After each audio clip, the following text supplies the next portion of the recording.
You know what? Today, I decided to give people a different point of view in day-to-day operations, like when you work for yourself or even when you manage over people and have employees and clients.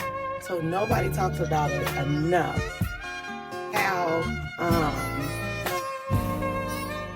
when days go haywire and you're available and however the laws of the universe, you gotta go in no matter, I know a lot of people say it's still a job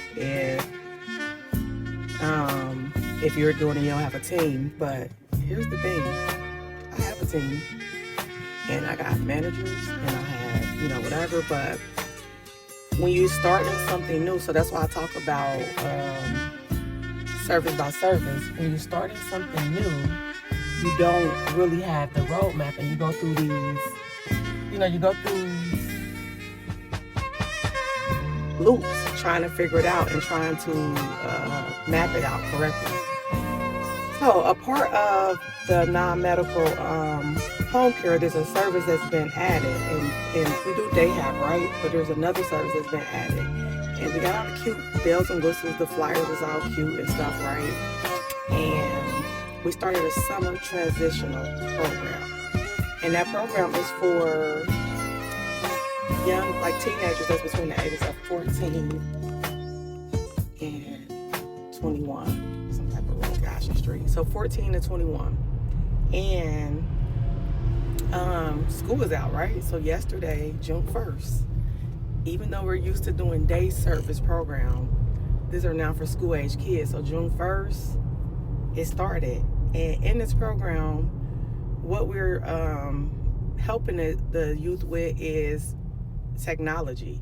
So we're not only integrating them into the community, that people that were born with disabilities, we're also helping them with technology, safely using technology, teaching them more about technology, like when it comes to Canva, the AIs, the AI bots, the ebooks, the comic books. And some people are on different scales than others, and man, when I tell you, some of those kids are good. But yesterday was the first day, and that was that. But now the second day, we don't have any staff.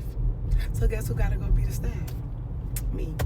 So I'm gonna just give y'all a little insight of the days that go haywire, that you can plan all you want and you still don't know how it's gonna go. So hold.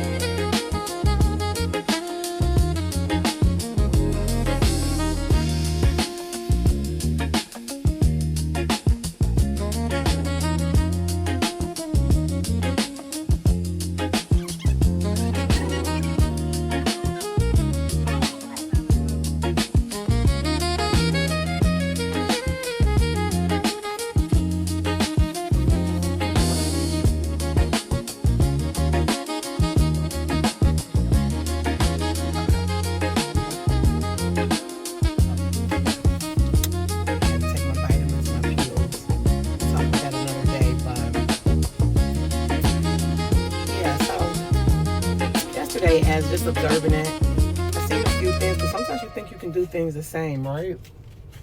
Sometimes you got to split it up just for the youth. The youth is already techie, and they don't get enough exercise. So even though you're integrating technology into summer camps, you still got to keep them moving, acting, and keep their mind going, or it becomes redundant, and now they're just sitting playing Google and finding cool pictures, and sometimes even getting into stuff they don't have any business. So observing that, seeing, writing out the curriculum and seeing that it needs to be a little bit adjusted. And if anybody want to see my curriculum, I'll show you, but it definitely needs to be a little bit of adjustment every couple hours. Even though we're doing techie stuff, they still need range of motion, mobility, and I realized in that curriculum there was nothing like that, right? So we'll figure that out. I'll get that changed. And this is our first year doing a summer transition program. So I'm so happy. I think it's great. I'm just happy to be able to do something like this, but I also see, where this stuff can crash and burn, where people are afraid to get started because they want it to be perfect. And to be honest, it's just never going to be perfect. Never. You will perfect it as you do it over and over. You become more confident in the thing that you do. You start seeing what needs to happen. Maybe what you over expected, or maybe sometimes the people, their outcome could be different, and you may work with one person and they start off on another level and they do really, really well, and then another person may be, on a different level. So just understanding that in the scale. So yeah,